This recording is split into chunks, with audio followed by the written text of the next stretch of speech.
Welcome, everybody, to another episode of the Evening 9 Golf Podcast. We're thrilled to be back. I know Diesel's been carrying the team a little bit, but I personally am thrilled to be back. So excited. Today is Wednesday, April 15th. We're getting ready to keep swinging into the RBC Heritage tomorrow at Harbor Town in Hilton Head Island, and we still are unraveling from the Masters and taking it all in. So, what do you got to say today, Matt? Yeah, first off, I just want to say how grateful I am that you are officially back. Um, yeah, I mean we've really missed you. I know I've missed you. I'm sure the fans have missed you. So I'm very grateful to have you back.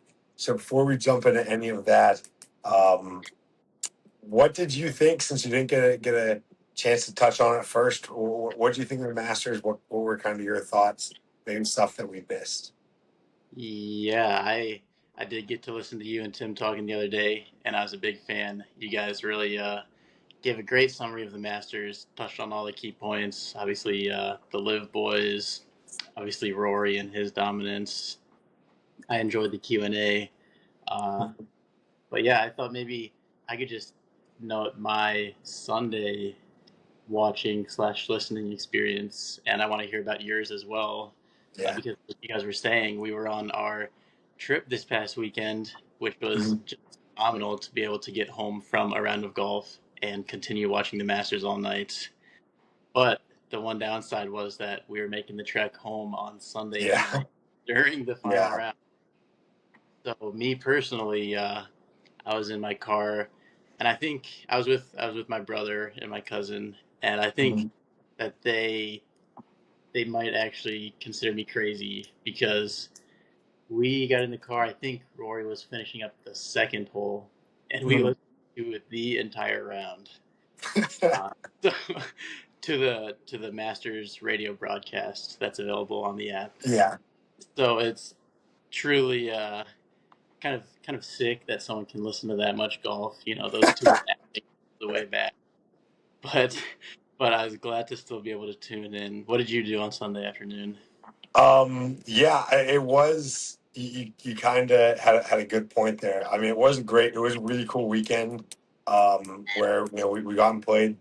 We got to play these great courses and then come back and watch the Masters. That was awesome. But yeah, the one downside was we were driving back. I'm not going to incriminate myself, so I'm just going to say that I also listened to it while I was driving back, and I was 100% focused on the road. That is my story, and I'm sticking to it. Yeah, I listened to it while I was very, very observantly driving.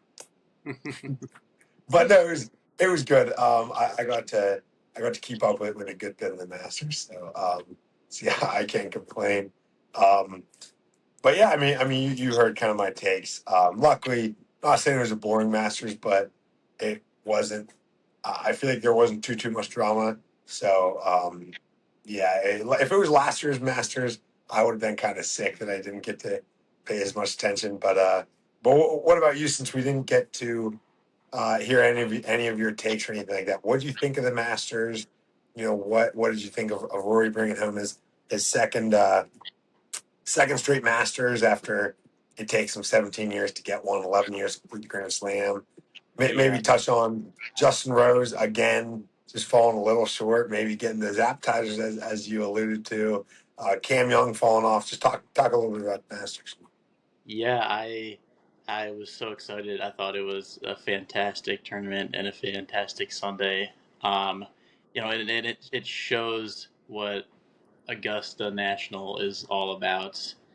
Because you look at the leaderboard, yes, Rory did just have to make a bogey coming in on 18, but throughout the majority of the day, you look at the leaderboard and it's essentially just a list of the top 10 players in the world. And that's what Augusta does. It makes the winner hit the right shots, and it really brings to the forefront who the best golfers are at the moment. And so majority of the day, number one, number two, number three in the world being Rory, Yeah. Scotty, Cam Young. Those guys Yep. were at the top of the leaderboard, and so I don't want to say you're not going to get another course like that, but it's no coincidence at Augusta that you have the absolute best players playing their best, and it's just so fun to watch and listen. Absolutely. Yeah, yeah. If I'd take a guess, I would say that's almost the exact leaderboard that Augusta National and the chairman and the people that put on the Masters they wanted, having that stacked of a leaderboard. Outside of Bryson, I'm sure they wouldn't have mind Bryson being up there, but it's a pretty good leaderboard. And yeah, I mean, I said it on the preview. It's a course that separates the big dogs from everybody else, and that's exactly what we saw. So yeah, great tournament, great leaderboard, one of the best leaderboards I think I've ever seen. So Yeah, unlike your guys's, I don't want to say the group opinion, but your opinion in the last podcast, I am a bit of a Rory fan. I'm certainly not hate. I'm not his yeah, biggest fan, but I am a fan. Especially, everyone wanted to see him win last year. mhm, Whether you want to see him win again or not is a little bit more understandable. yeah, But when you think about just the unreal back-to-back tournaments that this was for him, back-to-back Masters wins, mhm, in perspective of his overall career and what it means, it's just absolutely insane. I don't think you can really compare it to any other. Last year's tournament was the best, mhm, hands down best tournament I've ever watched. But this year's Masters was right there too, and it's just yeah. incredible what Rory's doing. Yeah, absolutely. I would say whether I personally, I wasn't like super angry that he won, as I know some people were. I wasn't, but I would have liked to see some other guys win, but it definitely doesn't take away from his greatness at all. Obviously we are watching, in my opinion, top five golfer of all time. Really in kind of seems like a second wind of his prime. So we just got to be kind of grateful that we get to witness that every day. Um, so yeah, absolutely. It still was a great Masters. Again, not quite as entertaining as last year, but like you said, still a great tournament. It's always the Masters. Um, Plus, it was a great weekend alongside of the Masters. You are a big golf course. I guess you're enthusiast of golf courses. You like to kind of review golf courses. What did you think of the three courses that we played this weekend at Glade Springs Resort? Kind of give a rundown of each: the Cobb course, the Woodhaven course, Stonehaven course, and kind of rank them. What do you think of each of Yeah, you guys described them well on the them? episode. We began with the Cobb course, which in hindsight I didn't even realize that it was maybe the lesser of the Yeah, three. But I'm so glad we played it Friday mhm, because it absolutely. warm up compared to the other two Mhm. courses. Um, and great course of course it was a fantastic time, lots of fun. Yeah, But it almost did feel like an introductory round, yeah. getting out of the car after a 4 hour road trip. So tons of fun. Like you said, not much elevation change, especially with it being West Virginia, but tons of fun. Saturday though, I Yeah. I honestly did have high expectations, and I Okay. was just amazed. Yeah. You were standing on the first tee, all the boys were together watching our tee shots, and you could just tell that Yep. this was going to be a Yeah. I'll never forget. And the the course was immaculate. It started off cloudy in the morning and got sunny later, but I almost enjoyed the cloudiness more because it Mhm. really brought out the green and the Yeah. pureness, and 100%. the course was so pure, so much fun. Absolutely. Um, you mentioned the par five. That's like a tunnel, and as long Mhm. as you get the ball rolling down, it's Yeah. downhill like a chute. That was so much fun. Oh, that was one of the coolest holes I think I've played in my life, honestly. Yeah, yeah. So just an absolute incredible time. I'll never forget that. Already considering it to be one of my favorite courses of the Mhm. year. So Yeah. that's all. Absolutely. And then Sunday, like you said, Stonehaven, super unique. After playing the course, you see where the name comes from because there's boulders, rocks are lining every one of the ponds and the hazards. The bunkers. especially the fairway bunkers, weren't sand. They were crushed Yeah. gravel, which was super fun to hit out of, super unique. So again, the course really exceeded expectations. Tons of elevation change, lots of fun. Yeah, I actually didn't get a chance. I didn't. I should have just dropped the ball in one of those waste bunkers. I didn't. I wasn't in a lot of fairway bunkers either. I was in a lot of greenside bunkers, as you know. Um, but yeah, I should have just dropped the ball because I noticed that I was like, wow, these are pretty cool. There's waste bunkers, but I've never hit at a bunker like that. Did you? Did you hit at any of those waste bunkers? I remember hitting a 7 iron out of a fairway Okay. bunker gravel, and it was a full swing. It felt like any other Yeah. bunker shot, I guess, but just so unique. Yeah, absolutely. Um, I know I mentioned this, I think towards the end of the trip. I don't know. I'd never heard of it before. You know, you told us that's kind of where we're going for the trip. I don't really even know. I know you said you got it from one of our teammates back in Geneva, but never heard of it before this weekend. Unbelievable resort. Really friendly staff too. I don't think we mentioned that last time. Some of the best staff you'll see. Um, they really kind of embody. I heard this one thing. I believe it's a guy either at Oakmont or Pinehurst. I think it's actually maybe both. Basically, somebody's going there expecting to have a really good day. Like in terms of Oakmont or Pinehurst, um, that's going to be somebody's best day of their life, so they want a company that they almost kind of embody that too. So I really appreciate that, the really friendly staff. So, like I said, if anybody's looking for a really good, inexpensive, and I don't know how we got all these discounted rates. I don't know if we overestimated the rates, but we got we got them way cheaper than we thought they were going to be. But Mhm. a relatively inexpensive, really fun course or resort, kind of in the middle of West Virginia for us, Ohio, Pennsylvania guys, 100% drivable for a weekend as we all did. Really great trip. So, like I said, again, shout out you, shout out Danny Hido, everybody Yeah. on that trip. So, yeah, that was a great trip. So, shout out everybody that planned that and everybody that was there. So, yeah. Um, Yes. Great time.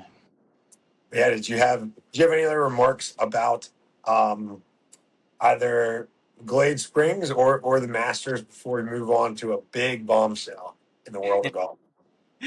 Yeah, no, it was just an unforgettable weekend. I'm so thankful for you guys and for all my best friends. I mean, it seriously was how my dream weekend could have gone. And we had a good Masters tournament on top of Sure. that. So I'm so Yeah, thankful. absolutely. Thank you, Mr. Hyde. It was a great weekend. I sincerely mean that. But not to get away from that too much, we don't want to we don't want to get too wholesome on this podcast. We've got big Honestly. news. Yes, huge news. I mean, did did me and Tim call this? Hyde? Did me and Tim call this? You Um, bet.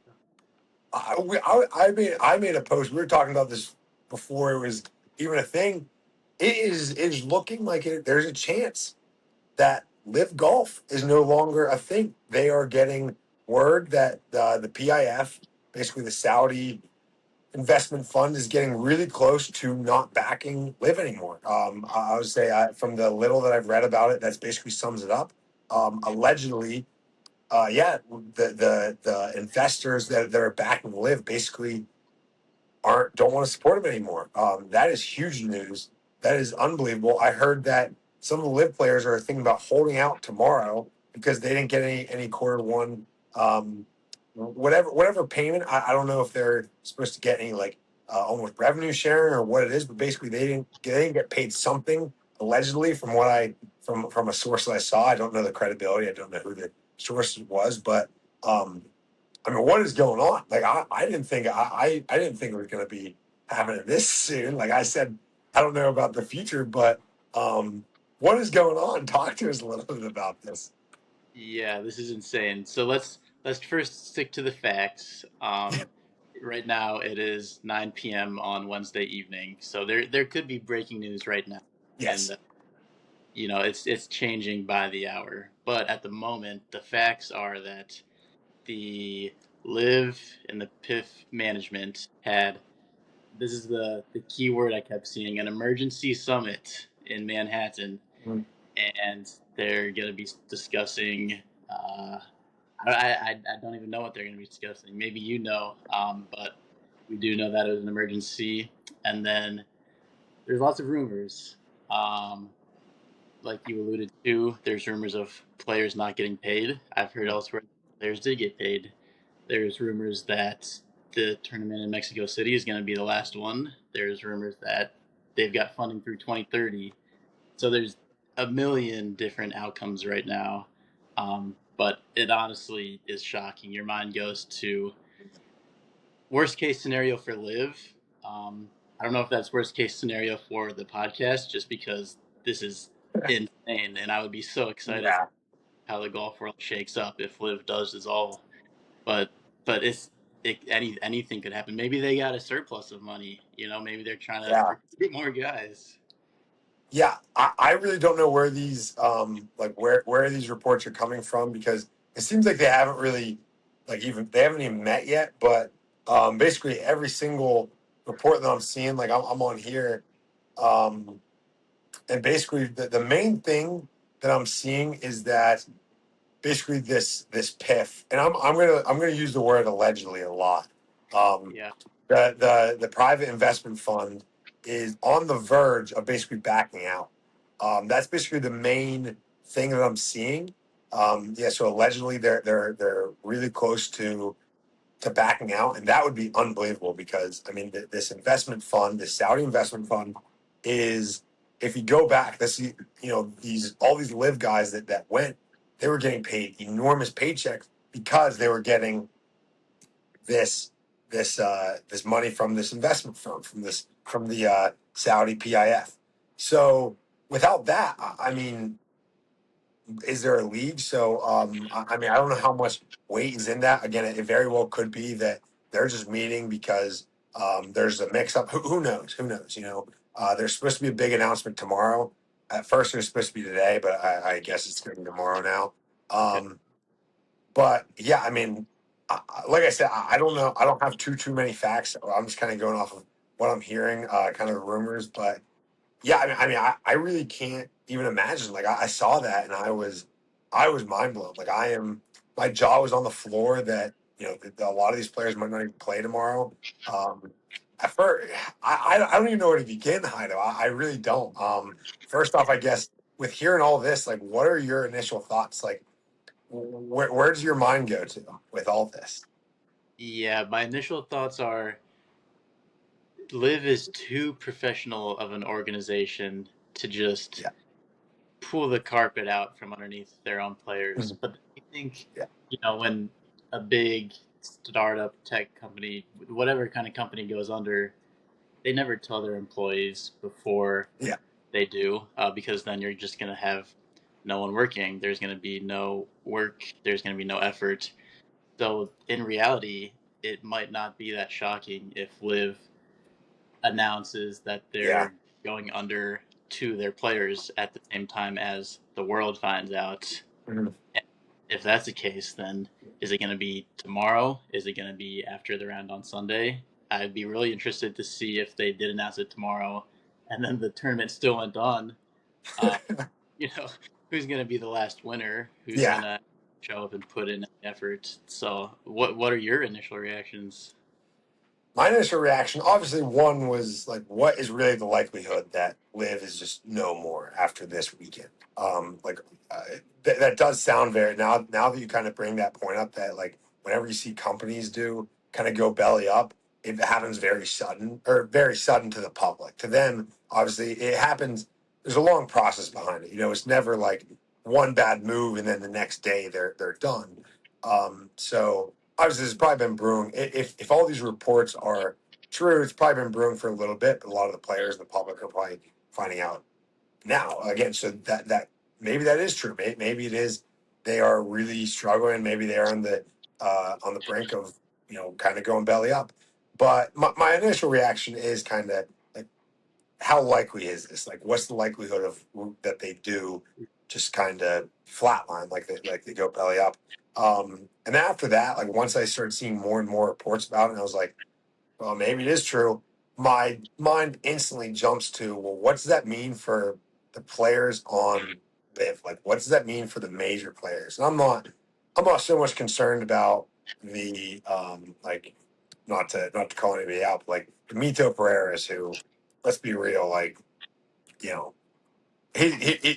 he'll be all right. You know, he's not like, I'm sure he's gonna make his way onto some tour. Like nobody's really that worried about him. But what does this mean for John Rahm and Bryson Shambo and Joaquin Neiman and Cam Smith? Like, what does this mean for the big guys? Like, are they gonna not have a tour for the rest of the season? Or are they gonna be? Is the PGA Tour gonna kind of extend them an olive branch and say, you know what? Since you don't have a tour anymore, you're allowed to come back in? Like, is that too early to say that? Or are they going to re-extend this the offer they had early in the season? Or are they basically just going to say, you know what, you guys said no to us. You're not coming on our tour this season. Maybe next season we'll think about it. Like that was kind of my initial reaction. Is like, is Bryson DeChambeau just going to be playing YouTube golf until he gets to the majors? Like who knows? So Yeah. that's kind of where my mind went. I mean, I don't know. It really took me by surprise. Like I said, me and Tim kind of called it. Did not expect that one. But hey, we reported it first. So. Yeah, and here's what's important is that the PGA Tour is actually in a really good spot. Yes. You know, and a better spot even not so much because they would have leverage if Liv went belly up, but a good spot because they've already set the standard of what it takes for a player, example Brooks Koepka, Patrick Reed, to come back, and Yeah. so they've already set the precedent that a player can come back. There's already regulations in place, and so I think it's a reflection of the leadership transition from Jay Monahan to new CEO Mhm. Brian Depp, because before it was just a total clown show. Yeah. It was difficult to side with the PGA Tour because of the leadership and the decisions that were made. But Ryan Rolap, he former salesman with the NFL, now PGA Tour CEO.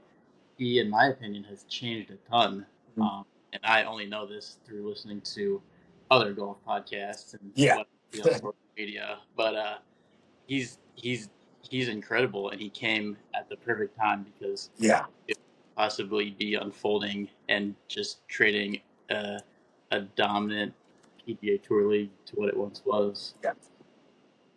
Absolutely. Yeah. No offense to Jay Monahan, but I don't know what he would have done in this situation. Um, but yeah, I mean, it's insane. Yeah, I do think just kind of the way that Brian Rolap, that's his name, right?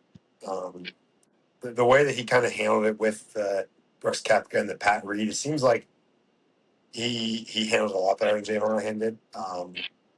And because that was him, it wasn't Jay Monahan, right?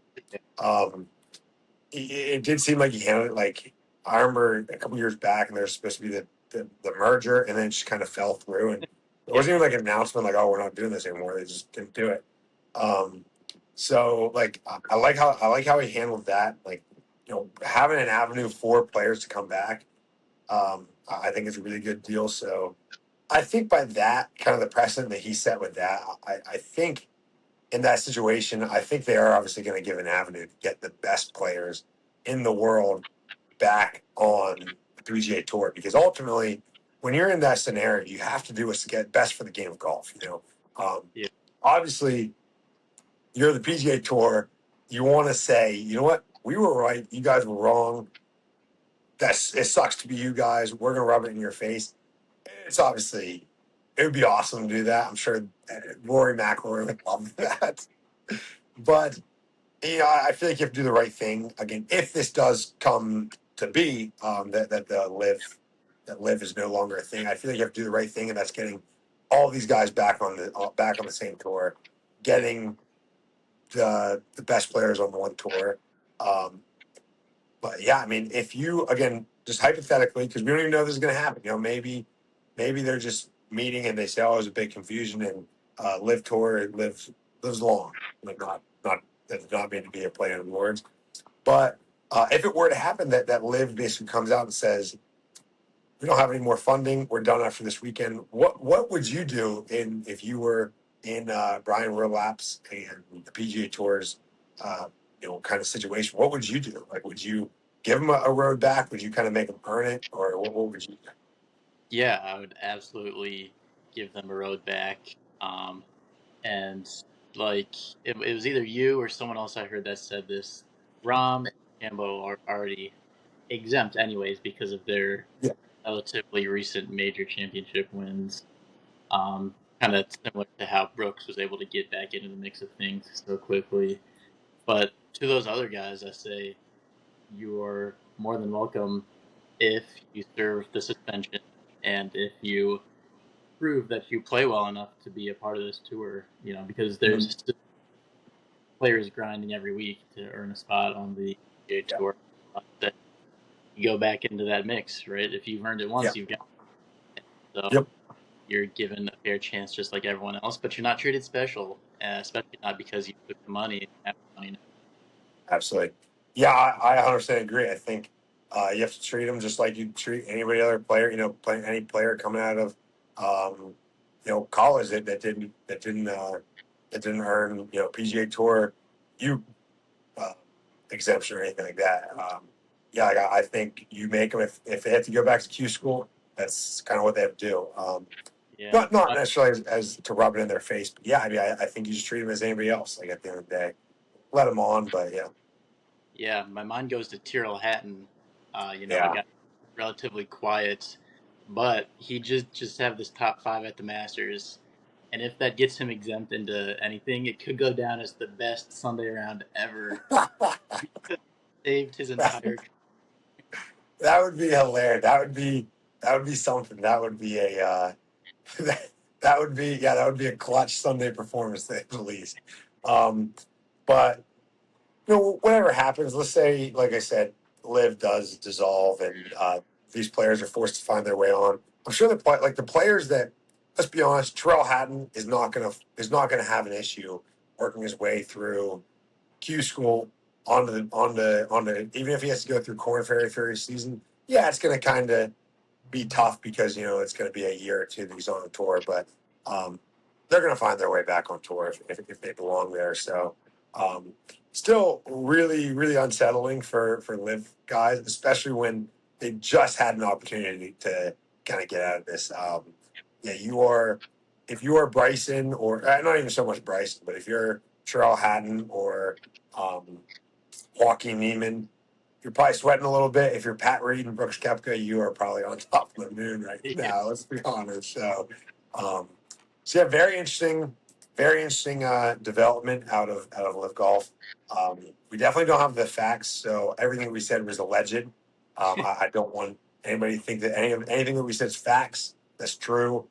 We really don't know until everything comes out. So very interesting. We might have to make emergency video, even if it's just me yeah, making a reel, on the golf course. We're definitely going to keep updated because this is some of the biggest potential news that we've gotten on the PGA Tour since that potential merger a couple years back.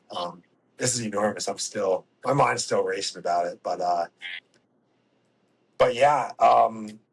That being said, if you didn't have anything else about that or anything you had to add, yeah. No, let's just real yeah, quick go through the RBC Heritage. We still got abs- in for the week. It's Wednesday night, so we can do a live draft. absolutely. Yeah, definitely very exciting. One of the best things about the Masters is you turn away from the Masters, and you are into the peak season. So we go from obviously the Masters is the granddaddy of them all to I mean you got the RBC Heritage, which isn't too shabby of a tournament. It's a tournament that PGA Tour great Wesley Bryan once won. So so big shoes to fill for everybody playing this week. Yep. I'm just kidding, but it is a big tournament. Always have some. some bigger names usually competing. I mean, usually it's a signature event, so most big players are in it. How to remind me who won last year? Oh, it was Justin Thomas, correct? Yes, I believe Yes. so. So yeah, Justin Thomas, because I did see the video of him shooting off the cannon. So what are your kind of initial reactions about the RBC Heritage? I know I don't think either of us have got to dive in too much. We're still, you know, I know you're really busy and whatnot, but yeah, just take us through your initial reactions. Yeah, one of my truthful thoughts, seeing videos from today online of players warming up and getting their practice rounds in, it's just so crazy that after the Masters, it's just right back into the next week for Yeah, you guys. I feel like I'm still recovering from watching yeah, Masters, let alone playing in it, especially the guys who made it to the weekend. So yeah, it, I can't imagine. Uh, just what it's like, you know, back to business, back on the road. But with that being said, I know it's a fantastic course. One that I've actually walked by. I've been okay. fortunate to take vacation to Hilton Head, and just like I've seen the lighthouse, I've seen the clubhouse. So it's kind of cool that I can picture it in my head from being there. But from watching it in years past, I remember that it's a tight course, Hmm. not extremely long, but tons of overhanging trees. So you're gonna have to be accurate this week. The 18th hole is a beauty with the island fairway playing towards the lighthouse, and yeah, it's gonna be fun to watch. What are your thoughts? Yeah, absolutely. That is a great point that you bring up. Yeah, I mean, it really just shows how much of a grind the PGA Tour is. That you go from the Masters, which is like obviously one of the biggest sporting events in the world, and then you turn around and you're right back at it. You win the Masters, and it's like, you really don't have all that much time to celebrate. Even though Rory, this is the second straight year that he's not playing it, but I remember in 2024 when Scotty won, and he won the RBC Heritage too, so he's really right back at it. It does show you just how much of a grind it is because this isn't really a tournament that many people take off. Um, but yeah, I mean, it's a course. If I'm not mistaken, it's very similar to TBC Sawgrass. I know Scotty um, cited cited Harbor Town as another course where it is very tight. A lot of overhanging branches. If you look at it, it's very. Um, I forget what the trees are, but like you see like kind of those mossy limbs like hanging over. It's a very cool course. It's also a course that requires a lot of different shots, so it really requires a lot of skill. It is a very cool hole. Like the Mm-hmm. the lighthouse at Harvard Town is one of the most iconic sites in golf, one of the most iconic landmarks, I guess, in golf. It's a very iconic course. Um, it is a course, if I'm not mistaken. Now, I don't want, it wasn't me that did it, so I guess I don't really care. But I know people who, there's like a village right outside of Harbor Town on Hilton Head, and there's like a bunch of restaurants and whatnot. And I'm pretty sure, I know people who, they're in that village, and like at night you can go and there's like walking on the 18th green. So, um, Nice. even though it's a very exclusive public course, or exclusive, it's very expensive public course. It's still relatively accessible. So again, I don't know if that's illegal. I don't know if unnamed person's going to get in trouble for that. But I have heard stories of people walking on the 18th green, like at night, just kind of taking pictures, and whatnot. Yeah. But again, I don't want to incriminate anybody. But but yeah, it's a great tournament. It's one of the signature events. Um, Another one, you see a lot of big time winners. Justin Thomas last year, Scotty 2 years ago, or did Scotty go back to back at this one as well? I do not know honestly. I remember that year Jordan Spieth was in the playoff, Okay, but they all kind of blend together. yeah, I was just saying, and once there's so many tournaments, yeah, it's hard to remember a couple years back, but yeah, still a great tournament. Um, I mean, as far as breakdown goes, I mean it's a strong field. I mean, you're looking at just like rattle off the top players in the world. You have one, two, three, four, five, six, seven, 8 out of the 10 players. Scotty and Justin Rose took the took the week off. It's looking like or not Scott, sorry, Rory and Justin Rose are taking a week off. So we'll see them. But other than that, really stacked field as we see in most signature events. But with that being said, would you like to kick it off because you did win last week as well? You had an unbelievable. You got three out of your Yeah. four. Matt Fitzpatrick was the only player you missed. So with 9 points, would you like to kick it off with the first overall pick, or of course you can defer? Yeah, actually, you know what? I think I've got a sneaky top 20 pick, so I'll let you go Okay. first. Oh, I need to. I don't know the odds off the top of my head. I'm not going to pick it. So I'm just going to go with people that I think are. Yeah, I'm pretty sure are there. Top 20, and I usually I do. I'm doing all gut instincts here, so bear with me. Top 20. I am going to go lean towards Luva Gobert. That's a guy. He's had a really good season. This is a big ball striker course, so I'm gonna go Luva Gobert for my top 20. So I like it. All right, all right then. For my top 20, I'm gonna go Sam Burns. that's a good pick. Another guy. He's just been seems like he's been churning out top 10, top 15s all year. Yeah. And Really, then top 10, I'm gonna go back to Matt Fitzpatrick. He was my okay. leaders. You're I think he did win here a couple years ago. I'm pretty sure he was the one who beat Jordan Spieth in the playoff. That's Uh, right. That was 20. That must have been 23. Right? Yeah, that's it. I think that's the guy you've been leaning on heavy on the big fits. Like um, a top 10.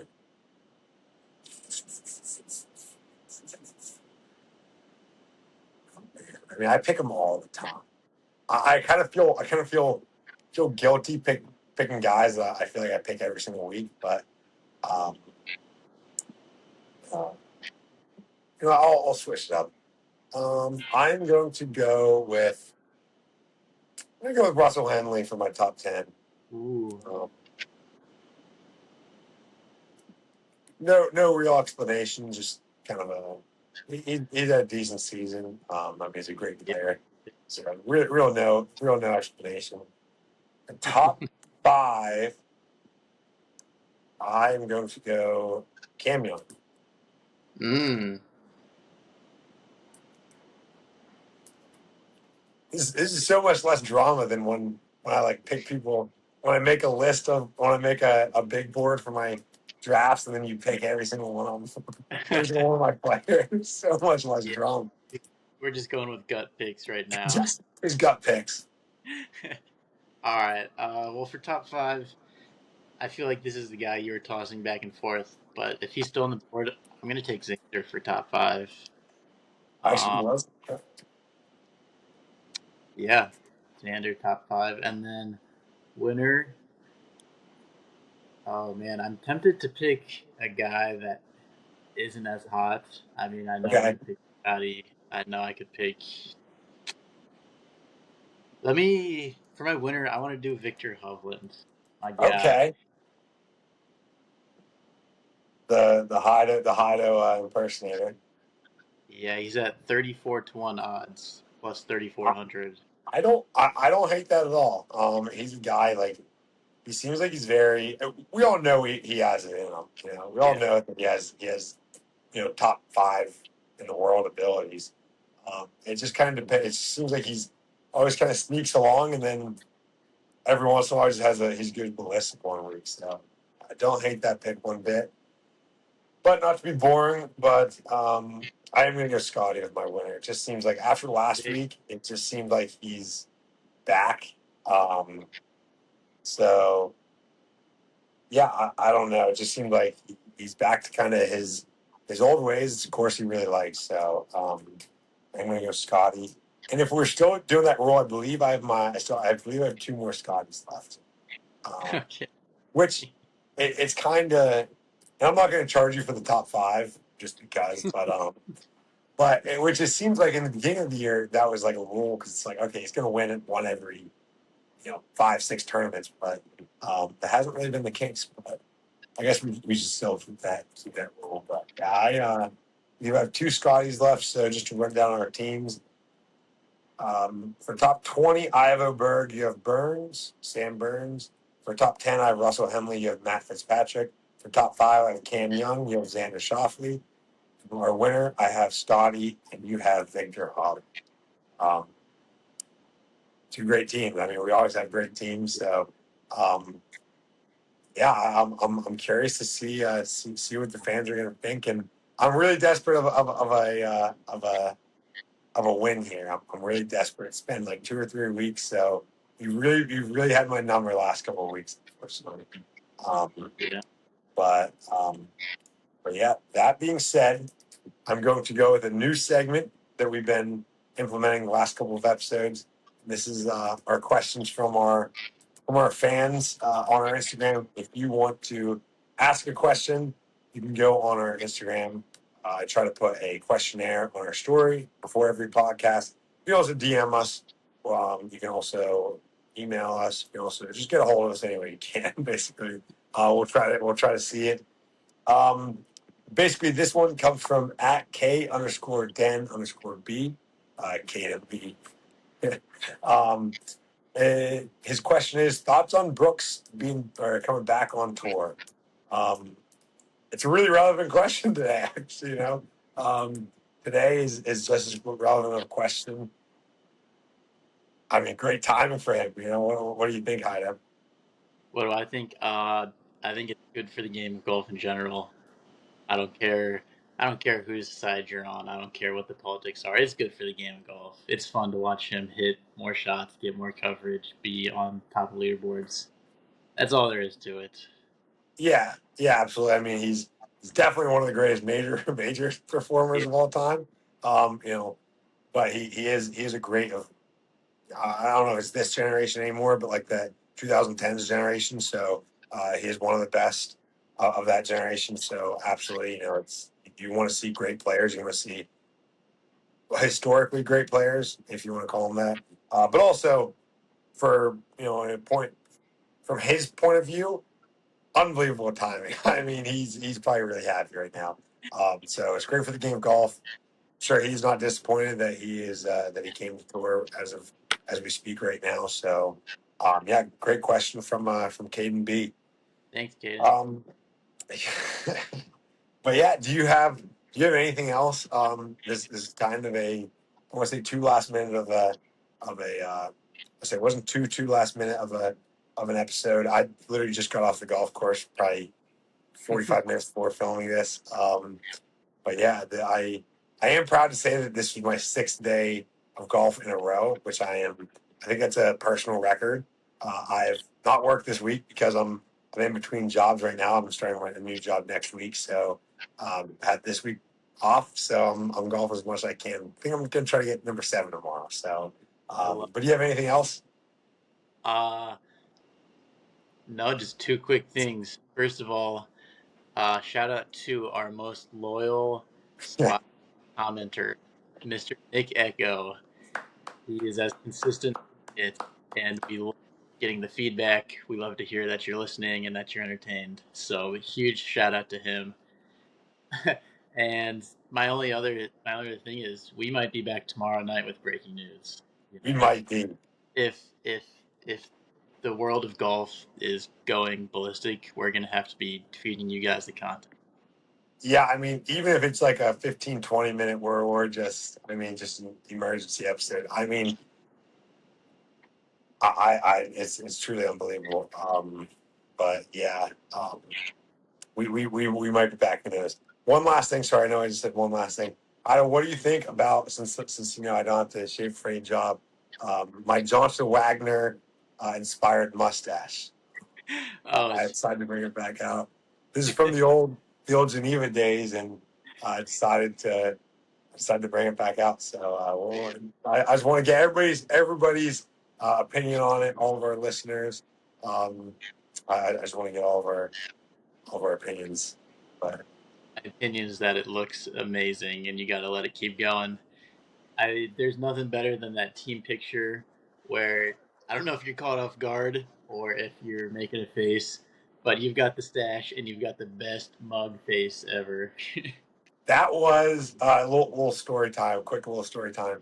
That was on purpose. That was 100% purposeful because me and Jake DeLiz, we wanted to do a Brandon Tanev. If you don't know who Brandon Tanev is, he's a guy that used to play for the Penguins. He's played for a bunch of teams, but he played for the Penguins, and he would just like look dead into the camera and just like give like a blank stare for all his pictures. So Jake DeLiz, shout out to Jake DeLiz, he wanted to do it, so we basically said.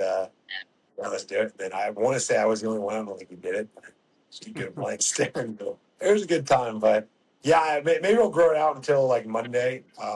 Pretty sure I start work on Tuesday, so maybe we'll grow it out till then. I think there's a direct correlation for how long my mustache gets and the quality of golf that I play. Like today, not to brag, but just went out and played a quick nine with my brother and my roommate. I did shoot a 38, so Let's you know, go. pretty solid golf out of the mustache Yeah. today. So I'm not disappointed by anything. Awesome. Keep it going. Yes, sir. Um, but yeah, well, you guys let me know what you think of my mustache. Ask us your questions about about the live situation. We want to hear back from you guys as much as possible. We want to make you a part of the show, part of the experience. But outside of that, I don't think we have anything else for you guys. So it has been an absolute pleasure. It's been a bunch of fun. Um, watch the RBC Heritage. Keep an eye out for some more live news because that is an absolute bombshell. For all we know, Bryson could be back in a couple of weeks on PGA Tour. We really don't know at this point. So yeah, thank you guys all for tuning in, and we will see you next time. See ya.